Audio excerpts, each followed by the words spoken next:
সূরা নিসা ৫৯ আয়াতের সাথে ১২ ইমাম আলাইহিসসালামদের সম্পর্ক কি? হে বিশ্বাসীগণ, তোমরা আল্লাহর আনুগত্য করো এবং রসূল সাল্লাল্লাহু আলাইহি ওয়াসাল্লামের ও তোমাদের মধ্যে যারা নির্দেশের অধিকর্তা তাদের আনুগত্য করো। সূরা নিসা আয়াত ৫৯।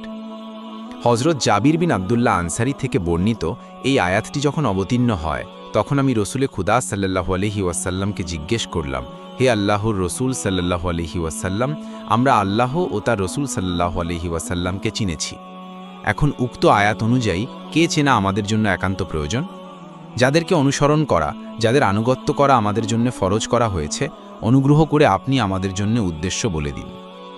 রসূলুল্লাহ সাল্লাল্লাহু আলাইহি ওয়াসাল্লাম উত্তরে বললেন, হে জাবির, তারা আমার উত্তরাধিকারী এবং আমার পরবর্তীকালীন ইমাম। তাদের প্রথমজন আলী ইবনে আবি তলিব আলাইহিসসালাম, অতপর পর্যায়ক্রমে হাসান, হুসাইন, আলী ইবনে হুসাইন এবং মুহাম্মদ ইবনে আলী। তৌরাতে এই শেষোক্ত ইমামের নাম বাকির হিসাবে প্রসিদ্ধ। তুমি বৃদ্ধ বয়সে মুহাম্মদ বিন আলীর সাক্ষাৎ লাভ করবে, তাকে আমার সালাম পৌঁছিয়ে দিও। ইমাম জাফর আস-সিদ্দিক আলাইহিসসালামকে জিজ্ঞেস করা হলো যে উত্তরাধিকারীর আদেশ মান্য করা কি অবশ্যই কর্তব্য? তিনি বললেন, হ্যাঁ, তারা ওইসব ব্যক্তি যাদের আদেশ পালন করা এ আয়াতে ওয়াজিব করা হয়েছে। এ আয়াত আমাদের শানে অবতীর্ণ হয়েছে। সহিহ বুখারী খণ্ড ৪ পৃষ্ঠা ১৬৫, সহিহ মুসলিম খণ্ড ৬ পৃষ্ঠা ৩ থেকে ৪, ইয়ানাবিউল মাওয়াদ্দাহ আর শেইখ সুলাইমান খণ্ড ১ পৃষ্ঠা ৩৪৯, খণ্ড ২ পৃষ্ঠা ৩১৬, খণ্ড ৩ পৃষ্ঠা ২০৭-২৯১, তারিখে দামেস্ক খণ্ড ৭ পৃষ্ঠা ১০৩, মজমাউল বায়ান দ্বিতীয় খণ্ড পৃষ্ঠা ১৪২, তাফসিরে কুমি প্রথম খণ্ড পৃষ্ঠা ১৪১। ১২ ইমাম আলাইহিসসালামদের সম্পর্কে বুখারী ও মুসলিম শরীফের বর্ণনা। ১. সহিহ বুখারী, অর্থাৎ আল বুখারী জাবির বিন সামুরাহ থেকে বর্ণনা করেছেন যে তিনি বলেছেন, আমি আল্লাহর রসূল সাল্লাল্লাহু আলাইহি ওয়াসাল্লামের কাছ থেকে শুনেছি যে তিনি বলেছেন, ১২ জন নেতা আমার পরে আগমন করবে, অতঃপর একটি শব্দ উচ্চারণ করলেন, আমি শুনতে পাইনি। আমার পিতা বলেন, তিনি বলেছেন তারা সকলে কুরাইশ বংশে থেকে হবেন। ২. সহিহ মুসলিম, হযরত মুসলিম তার সহিহ হাতেন জাবির বিন সামুরাহ থেকে নিম্নলিখিতভাবে বর্ণনা করেছেন। জাবির বিন সামুরাহ বলেন, অর্থাৎ আমি আমার পিতার সাথে নবী সাল্লাল্লাহু আলাইহি ওয়াসাল্লামের খেদমতে উপস্থিত হলাম, অতঃপর আমি শুনতে পেলাম যে তিনি বলেছেন, যতক্ষণ পর্যন্ত ১২ জন খলিফা আগমন না করেছেন ততক্ষণ পর্যন্ত মুসলমানদের ক্রিয়াকর্ম সুস্পষ্টভাবে সম্পন্ন হবে না।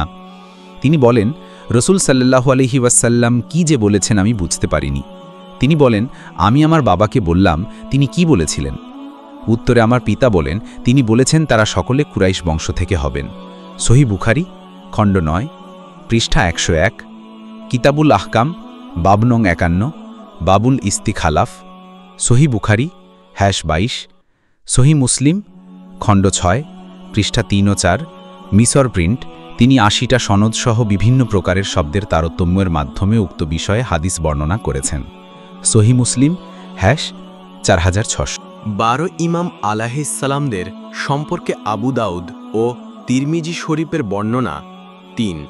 আবু দাউদ শরীফ, অর্থাৎ আমি রাসূলুল্লাহ সাল্লাল্লাহু আলাইহিসসাল্লাম এর কাছ থেকে শুনেছি, তিনি বলেছেন, ১২ জন পর্যন্ত এ দিন পৃথিবীর বুকে সম্মানিত থাকবে। অতঃপর জনগণের তাকবীর ধ্বনিতে কোলাহল সৃষ্টি হল।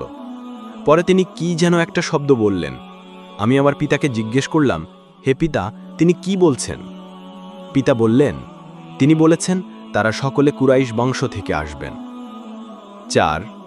তিরমিজি শরীফ, তিরমিজি তার সহিহাতে এভাবে উল্লেখ করেছেন, অর্থাৎ জাবির বিন সামারা বলেছেন যে রাসূল সাল্লাল্লাহু আলাইহিসসাল্লাম বলেছেন, আমার পরবর্তী ১২ জন আমির আগমন করবেন। অতঃপর তিনি কিছু বললেন যা আমার বোধগম্য হয়নি। আমি আমার পেছনে উপবিষ্ট ব্যক্তিকে জিজ্ঞেস করলাম যে তিনি কি বলেছেন। তিনি বললেন, রাসূল সাল্লাল্লাহু আলাইহিসসাল্লাম বলেছেন তারা সবাই কুরাইশ বংশোদ্ভূত হবেন। সহিহ আবি দাউদ খণ্ড ২ পৃষ্ঠা ২০৭, কিতাব আল মাহাদ্দি। সহিহ আত-তিরমিজি খণ্ড ২ পৃষ্ঠা ৪৫। ১২ ইমাম আলাইহিসসালামদের সম্পর্কে জালালউদ্দিন সুয়ুতি ও ইবেন হাজার বর্ণনা। ৫. জালালউদ্দিন সুজুতি, আল্লামা জালালউদ্দিন সুজুতি তার তারিক আল খুলাফাতে নিম্নলিখিত রূপে লিপিবদ্ধ করেন, অর্থাৎ আহম্মদ ও আলবাজ্জার উত্তম সনদের ভিত্তিতে ইবনে মাসুদ থেকে বর্ণনা করছেন যে তাকে জিজ্ঞেস করা হলো কতজন খলিফা এ উম্মতের উপর শাসন চালাবেন। তিনি বললেন, আমরা এই প্রসঙ্গে রাসূলুল্লাহ সাল্লাল্লাহু আলাইহিসসাল্লামকে প্রশ্ন করেছিলাম।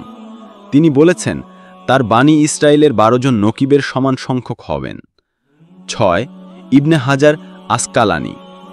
ইবনে হাজার তার স্বীয় গ্রন্থে এভাবে বর্ণনা করেছেন, অর্থাৎ তাবারানি জাবির বিন সামুরা থেকে বর্ণনা দিচ্ছেন যে রাসূল সাল্লাল্লাহু আলাইহিসসাল্লাম বলেছেন, আমার পরে 12 জন নেতা আগমন করবেন, তারা সকলে কুরাইশ বংশোদ্ভূত হবেন। তারিখে খুলাফা পৃষ্ঠা 10, অস-সাওয়াইক আল মুহরিকা পৃষ্ঠা 189। ভিডিওটি এখানে